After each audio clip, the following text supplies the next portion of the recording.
क्या कभी आपके साथ ऐसा हुआ है कि कोई चीज़ होने के बाद आपको बड़ा पछतावा होता है? फिर आप सोचते हैं कि काश ऐसा ना हुआ होता, काश मैंने ये ना किया होता, काश मैं सब कुछ पहले जैसा कर सकूं। तो इसी काश से जुड़ी हुई है आज की एक छोटी सी कहानी जो हम सभी को जीवन की एक महत्वपूर्ण सीख देती है और जीवन का सार समझा देती है। कहानी में आप आगे मग्न हो जाएं, उससे पहले आप सभी से एक छोटी सी रिक्वेस्ट है कि यदि अभी तक आपने हमारे चैनल को सब्सक्राइब नहीं किया है तो जल्दी से हमारे चैनल को सब्सक्राइब कर लीजिए। और अगर कहानी अच्छी लगे तो वीडियो को लाइक और शेयर करना बिल्कुल मत भूलिएगा। मुझे पूरी उम्मीद है कि आप मुझे नाउम्मीद बिल्कुल नहीं करेंगे और चैनल को तो आपने सब्सक्राइब कर ही लिया होगा। तो चलिए कहानी शुरू करते हैं।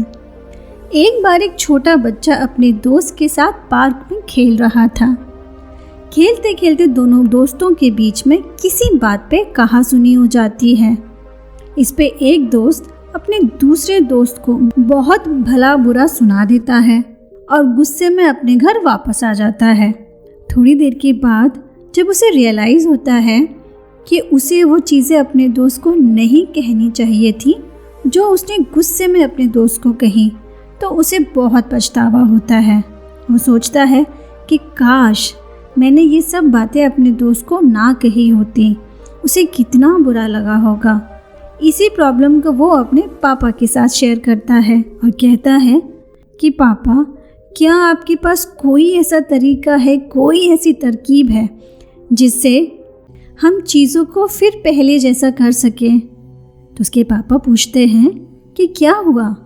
तो वो सारी बात अपने पापा को बताता है और पूछता है कि पापा, मैंने जो भी अपने दोस्त को भला बुरा कहा, मैं उन सब चीज़ों को वापस लेना चाहता हूँ और चीज़ों को पहले जैसे ही एकदम सही करना चाहता हूँ। तो वो अपने पापा से पूछता है कि पापा, क्या ऐसा हो सकता है?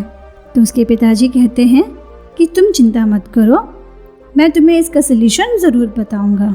उससे कहते हैं कि तुम्हारे पास चिड़ियाओं के बहुत सारे पंख पड़े हुए हैं, तुम उनको इकट्ठा करते हो, तो एक काम करो, सारे पंख लेके आ जाओ। बच्चा अपने रूम में जाता है और सारे पंख उठा के लेके आ जाता है। तो उसके पापा कहते हैं एक काम करो, इन सारे पंखों को इकट्ठा एक बैग में रख लो, जब तुम कल स्कूल जाओगे तो इन पंखों को अपने साथ रख लेना। बच्चा बिल्कुल वैसा ही करता है। दूसरे दिन सुबह जब उसके पापा उसे स्कूल छोड़ने जा रहे होते हैं तो उसके पापा बीच चौराहे पे बच्चे से कहते हैं कि एक काम करो, ये सारे पंख उस बीच चौराहे पे जाके रख दो। बच्चा वैसा ही करता है, सारे पंखों को बीच चौराहे पर रख देता है और फिर वापस अपने पापा के पास आ जाता है। उसके पापा उसे स्कूल ड्रॉप कर देते हैं और घर चले आते हैं। बच्चे के मन में बहुत सारे सवाल थे। उसके मन में ये भी बार बार आ रहा था कि पापा ने मुझसे चौराहे पर पंख क्यों रखवाए, पर वो कुछ बोलता नहीं है, चुपचाप स्कूल चला जाता है। जब स्कूल की छुट्टी का समय आता है तो उसके पापा उसे स्कूल से लेने के लिए जाते हैं। जब वो लोग घर वापस आ रहे होते हैं तो उसी चौराहे के पास उसके पापा कहते हैं कि चलो अब एक काम करो, उन सारे पंखों को इकट्ठा कर लो जो तुमने चौराहे पर रखे थे। बच्चा बोलता है कि पापा, ये आप कैसी बातें कर रहे हैं? तो पापा कहते हैं क्यों, मैंने क्या गलत कहा? बच्चा कहता है कि पापा, वो सारे पंख आपने मुझसे बीच चौराहे पे रखवाए थे, वहाँ पे इतनी सारी हवा चलती है, आपको लगता है कि वो पंख वहाँ पर होंगे? अब तक तो वो उड़ चुके होंगे। मैं सुबह भी यही सोच रहा था, आप ऐसा क्यों करवा रहे हैं? चलिए हम दोनों ही चल के वहाँ देखते हैं। तो जब वो लोग देखते हैं तो वाकई में वहाँ पे कोई पंख नहीं होता है, सारे पंख उड़ चुके होते हैं। तो बच्चा कहता है देखा पापा, मैंने आपसे कहा था ना। तो उसके पापा कहते हैं तुम्हें याद है कल तुमने मुझसे एक सवाल पूछा था? तुमने मुझसे पूछा था कि पापा, मेरे दोस्त की लड़ाई हो गई है और मैंने उसे बहुत कुछ बुरा भला कह दिया, क्या कोई ऐसा तरीका है जिससे मैंने उससे जो भी भला बुरा कहा हो उसे मैं वापस ले लूँ और चीज़ें फिर से पहले जैसी कर सकूँ?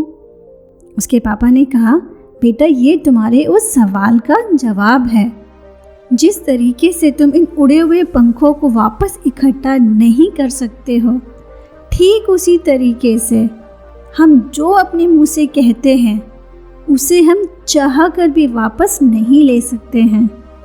इसलिए हमें किसी को कुछ भी कहने से पहले एक बार नहीं बल्कि 1000 बार सोचना चाहिए कि कहीं हमारी किसी बात से किसी का दिल तो नहीं दुख जाएगा। क्योंकि आप अगर एक बार दिल दुखा दोगे तो आप कितना भी चाहो अपनी उस वाणी को, उस बोली को वापस नहीं ले पाओगे। ऐसे ही नहीं हमारे बड़े बुजुर्गों ने कहा कि बोली एक अमोल है, जो कोई बोले जान, हृदय तराजू तोल के फिर मुख से बाहर आन। यानी कि हमारी बोली एक बहुत अनमोल चीज़ है, लेकिन कभी भी किसी को भी कुछ भी कहने से पहले अपने हृदय की तराजू में, अपने दिल में एक बार ज़रूर तोलो, ज़रूर सोचो कि अब जो कहने जा रहे हो कहीं उससे उसका दिल तो नहीं दुख जाएगा, वो सही तो है। बस इस बात का ध्यान रखोगे तो वाकई में बोली बहुत अमूल है। बस थोड़ी सी समझदारी की ज़रूरत है। तो क्या समझे दोस्तों, आपको नहीं लगता कि आप, हम सभी इस दुनिया में बहुत बार इसी सिचुएशन से गुज़रते हैं। हम किसी को कुछ भी कह देते हैं, लेकिन बाद में हमें रियलाइज़ होता है कि हमें ऐसा नहीं कहना चाहिए था। तो अगर आज से ही हम अपने दिमाग में इस बात को बिठा लें कि किसी को कुछ भी कहने से पहले, और ख़ास तौर पे जब कोई गुस्से में हो, तो बोलने से पहले एक बार ज़रूर सोचो। सिर्फ इतना अगर हम ध्यान रखने लग जाएंगे तो सोचिए कितने रिश्ते बिगड़ने से बच जाएंगे, है ना। तो आप सब बताइए कैसी लगी ये कहानी आपको, हमें नीचे कमेंट करके ज़रूर बताइएगा। और हाँ, अपना फीडबैक हमें नीचे कमेंट करके ज़रूर बताइए। अगर आप कोई सुझाव देना चाहते हो तो उसका भी बहुत बहुत स्वागत है। उम्मीद है कि आपको वीडियो ज़रूर अच्छा लगा होगा। यदि हाँ तो जल्दी से इस वीडियो को लाइक और शेयर कर दीजिए। और अगर अभी तक आपने हमारे चैनल को सब्सक्राइब नहीं किया है तो जल्दी से हमारे चैनल को सब्सक्राइब कर लीजिए। नीचे एक सब्सक्राइब बटन है, उसे दबाकर बेल आइकन को दबाकर ऑल पर क्लिक कर दीजिए। ऐसा करने से आप हमारे साथ जुड़ जाएंगे, हमारी इस YouTube फैमिली के सदस्य बन जाएंगे और हमारे आने वाली सभी प्रस्तुति का लुत्फ़ उठा पाएंगे। तो आज के लिए बस यही। मिलते हैं आपसे अगले वीडियो में एक और नई कहानी के साथ। तब तक के लिए नमस्कार।